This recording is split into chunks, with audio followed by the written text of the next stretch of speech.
Hey everybody, welcome back to my podcast with the advisor with Stacey Chillemi. I am thrilled, beyond thrilled actually, that this episode is brought to you by the incredible Dr. Bradley Nelson of the Emotion Code and Body Code. Seriously, I can't tell you how grateful we are for his support in amplifying healing and transformation in this community. Thank you, Dr. Nelson, for keeping us and keeping this conversation going. Now, let me introduce someone who's got the power to completely reframe the way you relate to emotions. She's a licensed psychotherapist, an anger expert, and the force beyond the anger at the Right Things podcast. Please welcome the amazing Rowan. How are you? It's a pleasure to meet you. Nice to meet you, Stacey. It's actually Bronwyn. Bronwyn. You know Yeah, what? It's it's so hard. funny because you mentioned that to me earlier, but I'm one sometimes to just tongue tie names, so I'm so sorry. I have a hard name. It's not your fault. But I have to say, it's such a gift to finally have you here. I please, take the mic and say hello to everybody and tell us a little bit about yourself and who you are. Yeah, so I am a therapist, psychotherapist, and an anger expert. And I have the podcast that you mentioned, Angry at the Right Things. So I kind of came by my expertise in probably a roundabout fashion because I didn't go looking to become an anger expert. I actually didn't go looking to become a psychotherapist. I fell into a very profound depressive episode. And Oh, this was when I had my career all set. I already had a master's degree in nutrition. I was working in that field. I was very happy with that. yeah. But unexpectedly, life just took a dive. I got physically sick during that time. Like my depression was actually making it so that I was vomiting at unexpected times. This was not, intentional, but I'd be driving down the freeway and I would have to vomit in my lap while I was driving. I'd be literally walking down a street and I'd have to throw up. It was very humiliating. And I also couldn't stop eating at the same time. So I gained probably 30 pounds in 2 months. I was eating day and night. I couldn't fill the void that my gut became. And so I went to a therapist, actually, a number of different therapists. And this is about 16 years ago. And I was just looking for someone to help me make sense of what was going on, just to kind of be a mirror and help me understand what the hell was going on in my life and in my world, because I couldn't understand it. And I couldn't find a good enough therapist that could help me do that. So I eventually decided to go back to school and become a therapist. I actually sat there on the couch thinking time and time again with the therapist, Bronwyn, even though you are barely functioning right now, I still think you would make a better therapist than this person. And one day I just thought, you know what? Yeah, I'm going to go to school and become the therapist that I need. So that was really helpful for my depression at that time. But a couple years later, I fell into another very, very severe depressed episode that, lasted for years and got to the point where I couldn't work. I couldn't function. I mean, it was so debilitating. Wow. So when I finally recovered from that and I started functioning as a therapist again, and I'm listening to my clients, I'm starting to make these connections with their anxiety, their depression, their mania, and my experience. And I'm kind of able to see very clearly suddenly that our dissociated or suppressed anger is at the heart of all of those things. Yeah. Right. So I was able to reflect back on my depressive episodes and go, oh, if I had the wherewithal to feel my anger at that time and to channel it out of my body in a healthy, productive way by being assertive and Mhm. by having a boundary, I would have saved myself literally years of Yeah. depression. And Mhm. I could see it with my clients with their panic attacks. I could see like, oh, that thing should have made you angry, but you dissociated from your anger and you instead had a panic attack, or mania or whatever. Also, like a lot of somatic illness, like headaches, digestive disorders, insomnia, overeating, binging, Mhm. um, vertigo, all kinds of aches and pains in our body are actually, I believe, a result of our dissociated anger. When Yes. we don't learn to connect to it, when we don't learn to channel it productively out of our bodies in healthy ways, it doesn't just evaporate. It stagnates inside of us and it makes us sick. Yes. Mm-hmm. It's so true. A lot of times people don't realize, like I mentioned to you earlier, like 90% of our emotions are in our subconscious. And we don't, we repress emotions and sometimes we move forward. But those emotions, if we don't deal with them, they're just repressed in our subconscious and they don't go away. They're kind of like trapped in our bodies. Yes. Yeah. And, we try to move forward, you try not to think about it. You might have episodes where just something, a song or someone says something, then all of a sudden these emotions just flourish from nowhere. And then you're just, you get worked up or you might snap at somebody. And, you just can't live a healthy, productive life like that. And what I love about what you do is that, you know, it's more than just therapy. You're really going down to the root cause. You're figuring out what is causing these problems to occur. What is it that is triggering, or either a condition or a behavior or anger or panic attacks or headaches, and what is triggering it, and then you're able to bring it to the surface once you figure it out when you're doing therapy with your patient, and then you could actually work with that patient to learn how to help them overcome it. And then once they overcome it, it's like a whole, like a boulder just taken off your shoulders. And people don't realize that, it's like, wow, I didn't know I could feel this good. I didn't Yeah. know this was capable. And like you said, you went through 4 years of depression. If you knew this earlier, like we all say, if I only knew this, when I was younger, we could have saved ourselves so much, but we didn't know. And that, and that's fine. That's okay. But the point is, no matter what time and what era you are in life, there's always time for healing. And that's what I love about what you do. Now, can you explain to the audience the difference between therapy and the difference between psychotherapy, and then explain to them how it actually works? Because a lot of people that I spoke with don't even realize that psychotherapy exists because they hear the word therapy all the time. Mm. So, let people understand what psychotherapy is and how it actually works and Yeah. why it's so beneficial. Yeah, I think what you're getting at is there's a lot of different modalities or approaches to what we call psychotherapy. So there's some that are kind of like you're suggesting, just treat the symptoms. Like they're Hmm. going to manage the panic attack, they're going to Right. manage the depression. Hmm. And you're right, I don't have any tolerance for that because I'm like, let's go down the route, let's heal that. And then all the symptoms are gone forever. Right. So, yeah. So what I do is more what we would consider like psychodynamic therapy versus like something like CBT, which is just changing your thoughts. And it's much more short term. What I do is it's more long term, but at the same time, or it's considered long term. I don't know that it is. Um, so the reason I have my podcast, Angry at the Right Things, is to get these principles out to everyone, not just my clients. Like I want to empower others to do them for themselves because we don't need a middleman a lot of the time. Like I did these things for myself. Actually, I'll share one of those exercises with you that I lead listeners on that I stumbled across myself. So this was probably 4 years ago. Um, I was going for a run and I think my brain was kind of processing things that I was hearing from my own clients. And, you always turn them into like your own experience, you compare that. And so I'm on a run and I'm at a stoplight and I just close my eyes and I picture little 10-year-old Bronwyn at the dining room table where she would eat every night and her dad would shame her. He would like just ridicule her every night, make fun of her the whole dinner.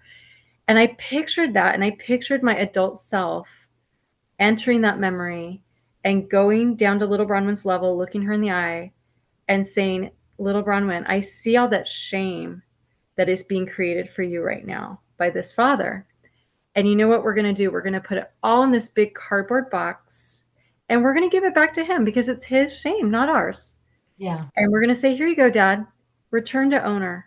This is yours. It's not mine. And so, yeah, that was one of those exercises that after I did that for myself that day, something changed in me so profoundly. I felt like I was able to connect to my very core self like I hadn't in I don't know how long, like decades. Yeah. And I didn't, yeah, I like trusted myself more. I felt more confident and I was able to connect with my anger more, which was healthy and good because maybe 6 months from that point, someone in my life tried to shame me. And I just sat there, and the old me would have just taken it in.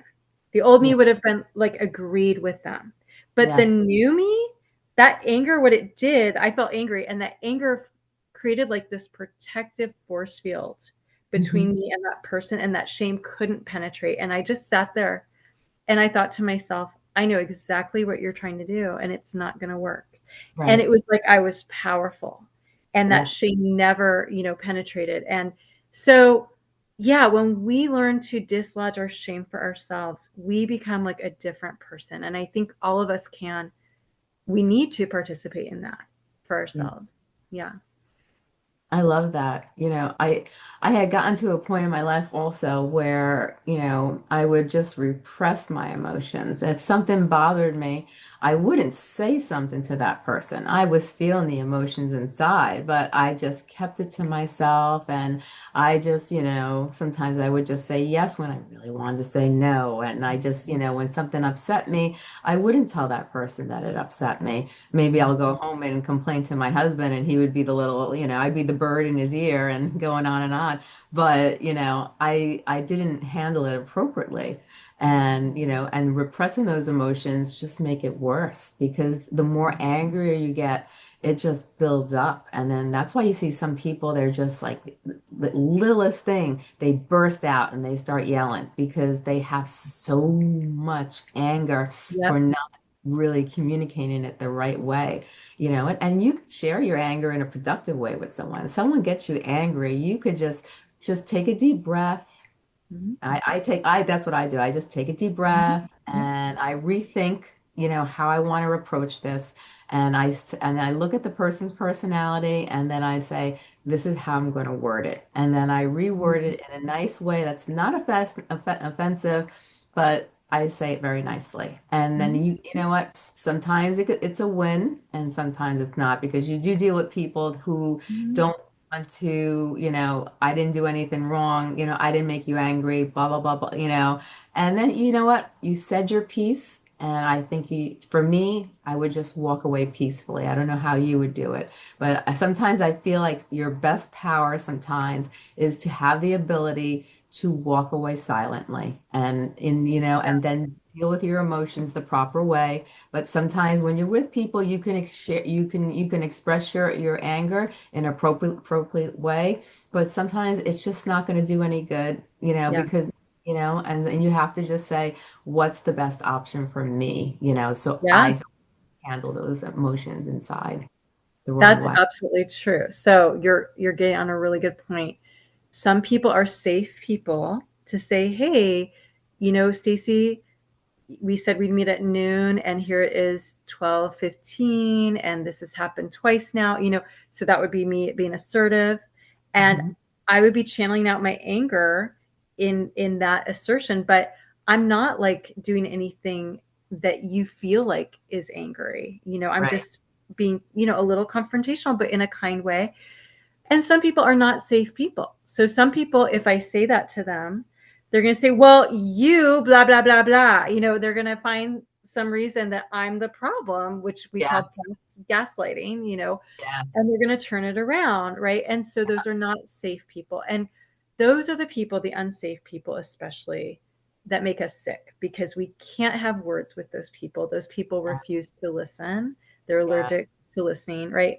And so what we can do though is we can do what I call write them a fantasy letter, like Mm, a parent, because people will ask me, what do I do with this anger at my parents? Do I confront the parent? And I say, most parents, it would be actually counterproductive to confront them and be honest with them because they'll turn it around and then mhm. you're going to be more hurt than you Yeah. started with, right? So you can Yeah. write a fantasy letter, and in the fantasy letter, you just document. you just like say kind of, I did this with my father. I wrote him an email and I said, you know, every time I try to talk to you, you invalidate my feelings and you make it about you. And this is the pattern. So you name the pattern you see with that person, and then you give examples. So you're documenting actual things. And Yeah. you don't even need to share it with them. I mean, you can, and that's very, for me, it was so therapeutic. But you can also just write it for yourself, and you Yeah. can go to town and you can say everything you've always wanted to say, and you externalize it, you express it out of your body. That's the goal. And you could Yeah. just have a friend sit and listen and validate. And that is also very therapeutic. So you don't have to ever share it with that person. Right. Mm-hmm. And that's an excellent thing to do. I've done that many, many times. I went to a retreat also in Red House Wellness and in Utah, and everybody that was there, people that really had an impact on us, we all wrote letters to them. And after we wrote the letters and everyone was done, we were around a fire pit and we burned the letters. And it was just like, okay, we let it out and now it's gone, Yeah. and for some people it's hard to let go, and what's your opinion for letting go? Because sometimes, is the best thing to do when you get to the surface is to just, that's when we deal with it, and we let's say like me, I would talk to you about it, and once we get to the surface, we would do a process. Maybe how would that go? A discussion. We would go over our emotions. How would you, if I had a hard time, let's say somebody was really hurting me with their words, and all those years, they were in my life for so many years, and it's all repressed. And then Mm-hmm. we talk about it and we realize this is the issue.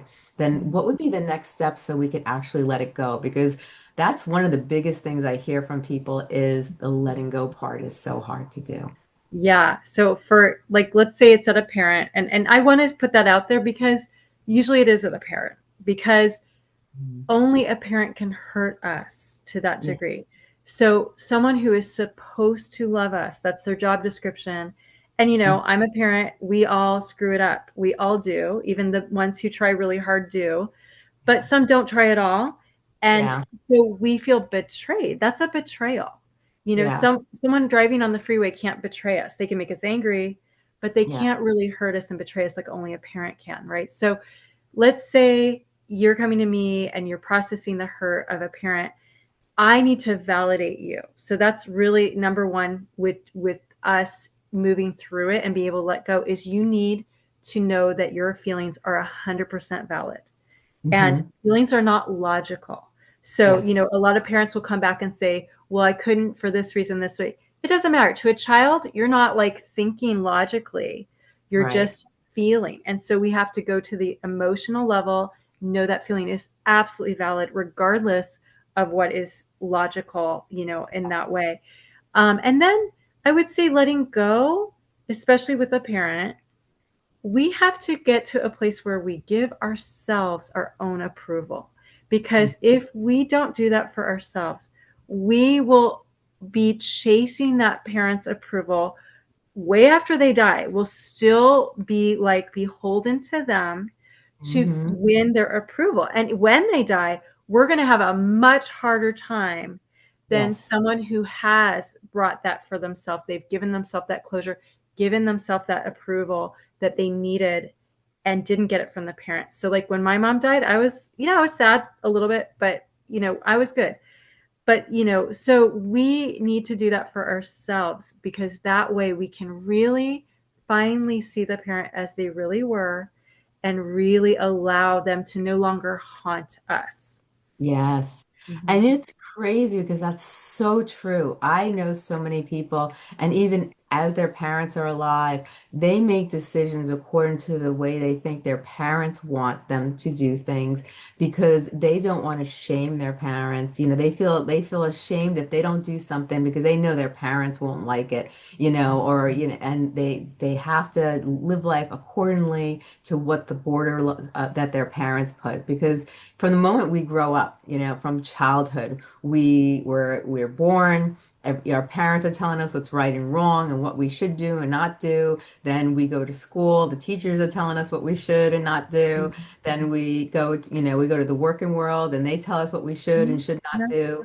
And then with life is just, when is there time to figure out who you are and your true identity? And I see so many people, grown-ups, living life and, not wanting to change, but are afraid to change because they don't want to shame their parents. And I know that you have a whole thing about shame that you wanted to share with us today because shame is a big issue because, you know, many people, they live life because a certain way because they don't want to shame, like, and they don't like, for instance, many mothers, don't give themselves self-love and self-care and they let themselves go because they feel shameful if they put themselves above their kids, even though you can't take care of your kids well if you don't take care of yourself Yeah. well. Yeah. Yeah, I would say one thing I love to say is that we were mostly conditioned to feel responsible for our parents' feelings. And Hmm. but there's this universal truth that we are not adhering to, which is we are only responsible for our own feelings. It's Yes. actually not possible to Hmm. be responsible for anyone else's feelings. And I like to say, you can believe you are, but you will die trying. And I mean that you will die trying. So we are responsible to others, but Yes. never for others. But we Yes. are responsible for ourselves. And when we feel compelled to be responsible for others' feelings, like our parents, we cannot simultaneously be responsible for ourselves. It's an either or. So that needs to change. And we need to apologize to our inner child, to ourself, and we need to heal our relationship with her. We need to give her our approval. And so that's another exercise I do, like on my podcast for the listeners, where I just, walk them through saying to little Bronwyn, I see you and I see how precious you are. And I see all that shame that your parents try to put on you. And we're going to put it in this big cardboard box and we're going to give it to them because it's not yours. And little Yes. Bronwyn, I am pleased with you because what I look at isn't this and this and this, it's at your heart. And Yeah. you won my approval the day you were born because I saw your heart on that day, and you will have it until the day you leave this earth. There's nothing that could ever detract from it. So Hmm. now that you have me, I am going to be your super fan sitting in the front row seat of your life, cheering you on, and you can never lose me. Now, little Bronwyn, you are free to disappoint the hell out of everyone else in order to be true to yourself. I love that. I love that because it all goes back to our childhood. And, if we can heal that inner child, then we can grow, we can grow to have I'm not going to say the word normal because I don't think there is such a thing as Yeah. normal. We can grow into that adult who we like and we feel good about. And, and I think that's an excellent exercise. I love that. I love that. Now, you talk about how trauma creates an internal fracture, rational mind separated from emotion. How does that fracture show up in people's lives, and what's the first step to repairing it? Yeah, so trauma could be anything. Two people can go through the same event and one has trauma and one doesn't. So Yep. really what creates the trauma is that dissociated anger that is still stagnated inside of us and Hmm. the shame that is created by that trauma. So those are the two things. And so let's say my trauma was, abuse. Let's say it was sexual abuse. If Yeah. I can go and let, little Bronwyn, let's say it happened when I was 4, and put that shame in the cardboard box and give it back to my abuser, that's no longer going to traumatize me. I'm able to integrate, because what shame does is it separates us from ourselves. It Mhm. splits, it creates a schism between us and ourself.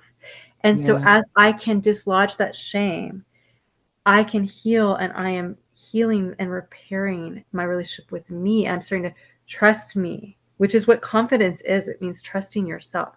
And that Yeah. just comes naturally as I'm doing that. So, and then I'm going to feel that anger at my abuser. And then I can write the fantasy letter, or I can just say in fantasy out loud what I need to say. I Yeah. don't need to say it to him. I can say it Mhm. out loud and just externalize it, express it out of my body. So it's no longer making me sick. I love that. And it seems like it all goes back to the childhood all the time. It's always the childhood where it all starts, it seems like. Well, when you think about it, children have like zero objectivity. Hmm. And so, let's say I had a parent who, or my mom was postpartum, she had postpartum depression.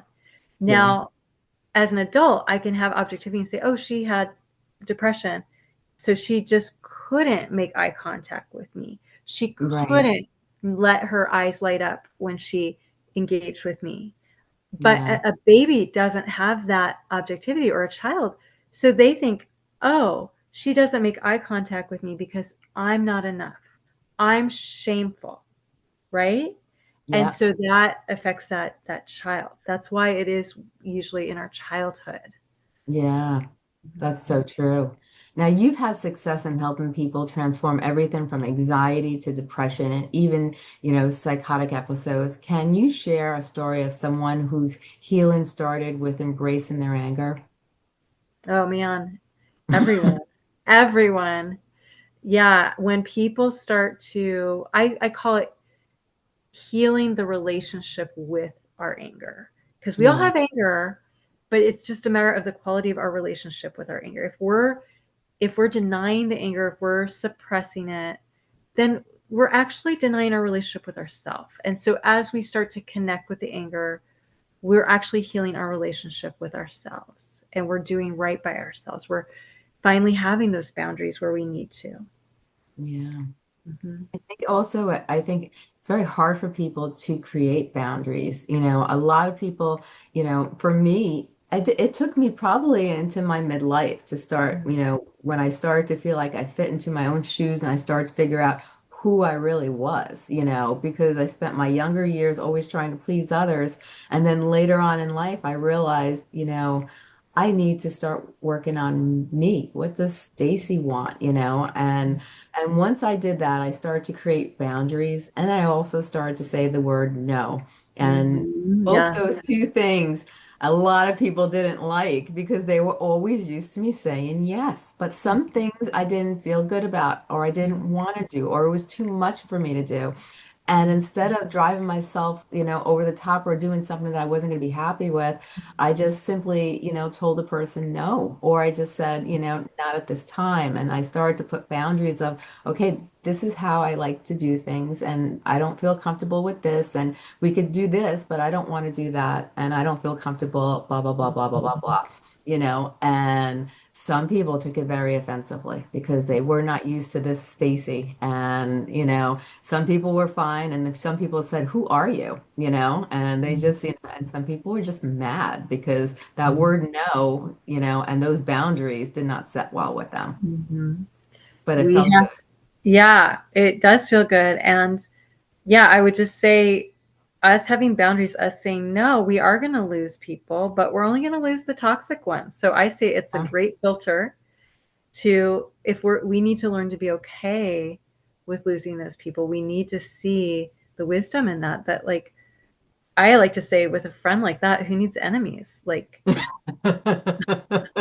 what is this friendship worth that I'm like dreading hanging out with them? Like, why am I their friend? Yeah. I'm not married to them. So true. So true.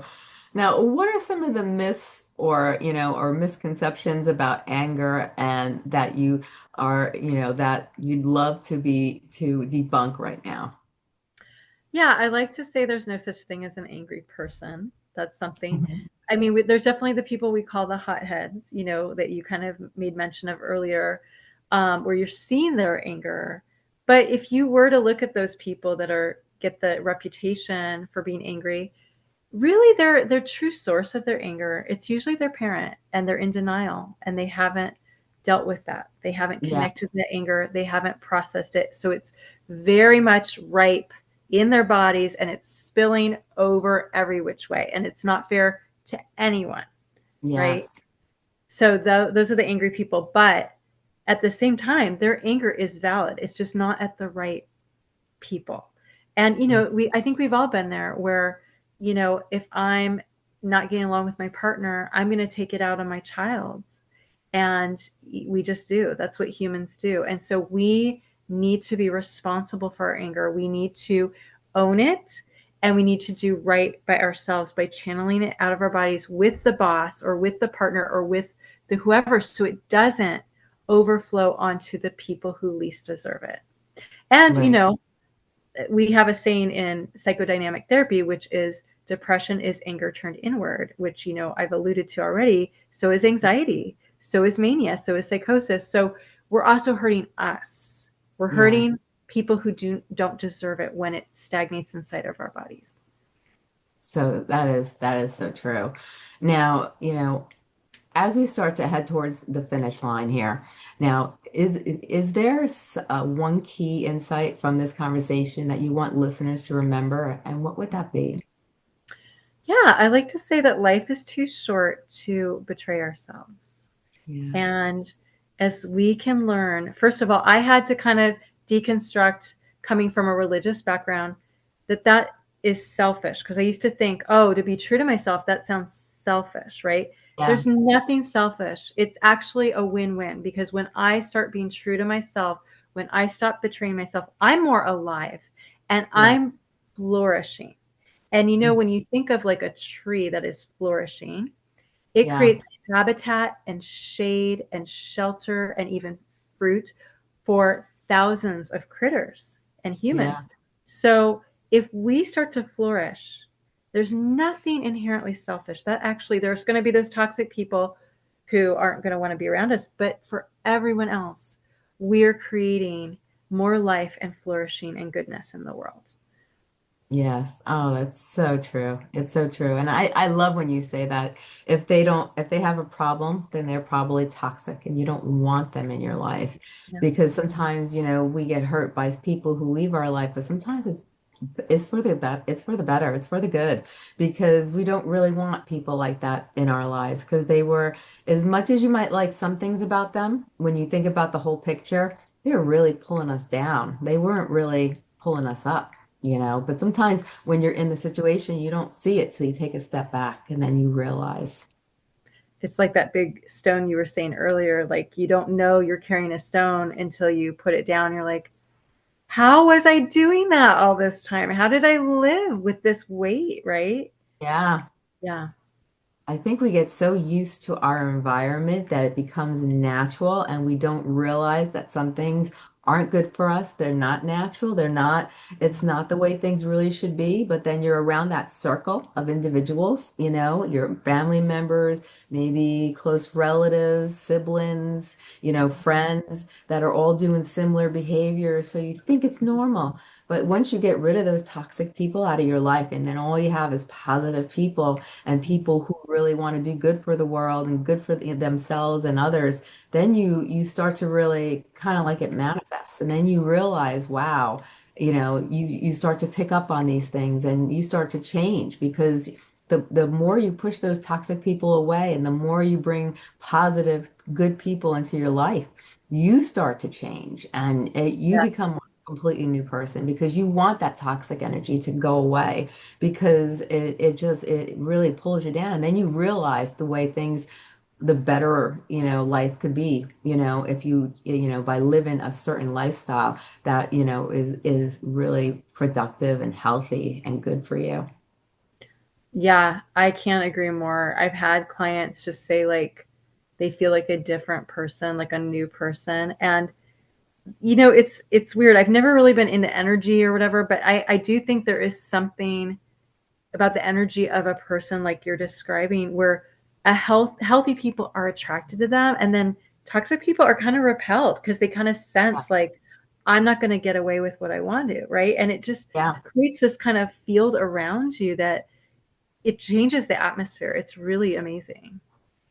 I feel like a lot of times when I got rid of all the toxic people out of my life, and then I started bringing in positive people, those type of people started coming out of the woodwork from nowhere. It's like, and to me, it did feel like an energy. I think because we are, in my eyes, the whole world is run by energy. we're run by energy. Our bodies, we wouldn't exist if energy wasn't here. And, emotions, if you put yourself under a microscope, you'll see that your emotions are frequencies, and so energies are affected, and, so I think too is like just, is if when you get out, let out all that negativity out of your life and you start to bring all positivity into your life, it just, it's kind of like a magnet. You start bringing in more positive people. They start feeling your energy and they like that, whether it's the way you present yourself, your glow, the way you speak, your eyes, because I always feel like your eyes they're kind of like lead you to your soul, It's like if you look through a person's eyes, you could read them and you can just tell what type of person they are. And so I think by bringing in more positive people, you really do, you start to manifest more and more people into your life that are going to be good people that are going to help you grow the way you want to grow. Yes, I agree. Now, if now, can you tell us a little about the services that you share that you have? Yeah, so I just really have my podcast, and I want that to get that out to everyone. These principles, these exercises, and that's just my Angry at the Right Things podcast, and then I have a YouTube channel as well. I love it. I love it. Now, if they wanted to contact you, where should they go to find you? Yeah, YouTube's a good place. I'm on LinkedIn and Facebook and Instagram too. I love it. I love it. Okay, this has been wonderful. Now, before we go, I can you leave us with one short exercise somebody can do to relieve anger and to bring in positivity or bring it just to release that anger? Because I think, Yeah. people love that stuff. Yeah, so I would just say the next time you start to feel anything, pay attention to your body. And instead of dissociating from your anger, I want you just to feel it. It usually shows up in the chest. So maybe put your hand on your chest and just say your name. Just say, Bronwyn, I feel you. I feel this. Thank you for sharing this with me. I can feel that you're angry. Thank you that you're communicating this to me. And what do you want from me? What do you need from me right now? What does this anger need? Does it need some protection? Does it need a boundary? Does it need to be assertive? Does it need to hold accountability for a person? I'm going to do it. And so that's how we integrate with ourselves. We learn to do right by channeling that energy out of our body in a really healthy, productive way. I love that. I love that. Thank you, Browen, for being on the show today. I really appreciate you. I appreciate what you do, and I'd love for you to come back on the show and share Okay. more because I think people really they go through this. So many people go through dealing with anger and dealing with, how do I get over this and what do I do with all this anger? And they don't know how to deal with their anger. And it's really hard when you can't deal with anger and you go a day by day, you have to live with that anger inside you. It affects you in so many ways. And for me, I feel like when we have negative emotions, it breaks down the walls of our immune system, and it's just like opening the world for more sickness to come because 70% of illnesses, I said 70%, and then a doctor came on the show and he corrected me and he said 100% Yeah. is caused by illness. Stress is a killer. And when we have these negative emotions, they cause stress Mhm. and we need to release them. So all the exercises you shared and all the advice you shared today was just brilliant. And I thank you so much for coming on the show. And I Yeah. thank you so much for working with people to help them get over these things because it's so hard. You can't do it by yourself. You need people to help you. You need somebody who's knowledgeable, that knows how, that could guide you and can support you, and I thank you for what you do. You're just a wonderful person and I appreciate you. Thank you, Stacey. That means a lot. Well, you have a wonderful day. Okay, you too. Thank you.